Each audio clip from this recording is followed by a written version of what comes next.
2023 Ford Everest Review, First Australian Drive. This year sees Ford continuing its relentless release of brand new vehicles, and the 2023 Ford Everest has now arrived in Australia. This 7-seat family 4-wheel drive will follow in the footsteps of the recently released Ranger and Raptor, both of which share the same underpinnings as this vehicle. This new iteration of the Everest began its development at the same time as the Ranger and Raptor, which contrasts with the previous iteration, in which the Everest's production and release occurred after those of the Ranger. Each of the three models makes use of its unique interpretation of the Ford T6.2 platform, which was created in Australia, and benefits from a modular-style ladder chassis architecture.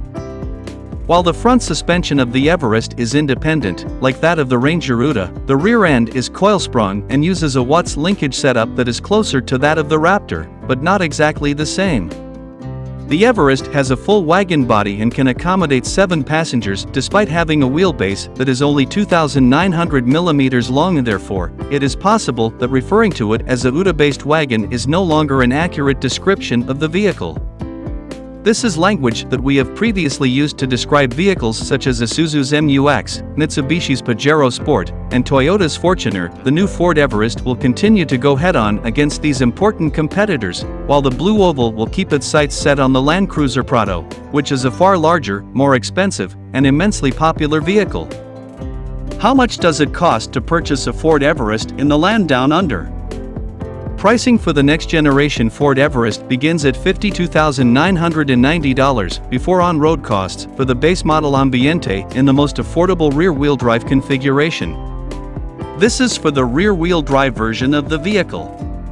The addition of four-wheel drive brings the price up to $57,990, which is a premium of $5,000 over the base price. Four-wheel drive comes standard with a low-range transfer case, permanent all-wheel drive, and a locking rear differential. The trend specification implies an increase in asking price of $7,300 for both rear-wheel drive and four-wheel drive configurations. The trend specification maintains the biturbo powertrain but adds some additional features, specifications, and luxuries. The first option for those interested in a V6 is the Sport, which costs $69,090 and is offered exclusively with four-wheel drive. With a price tag that is $3,800 higher than that of the Trend, this option might be the most sensible one available. The Platinum model is the most expensive of the bunch, coming in at an additional $8,600, and it is the only one that can be purchased with a V6 powertrain and four-wheel drive. Should I go ahead and purchase a Ford Everest? This updated version of the model results in an enhanced recipe. Without a shadow of a doubt, the V6 engine will be a significant selling point all on its own. And its towing capability of 3,500 kilograms is on par with that of the new Isuzu MU-X, while also being superior to that of many other possibilities, including the Land Cruiser Prado. And while the V6 might be the talk of the town, the smaller and less desirable biturbo powertrain seems fresh and competent in this application.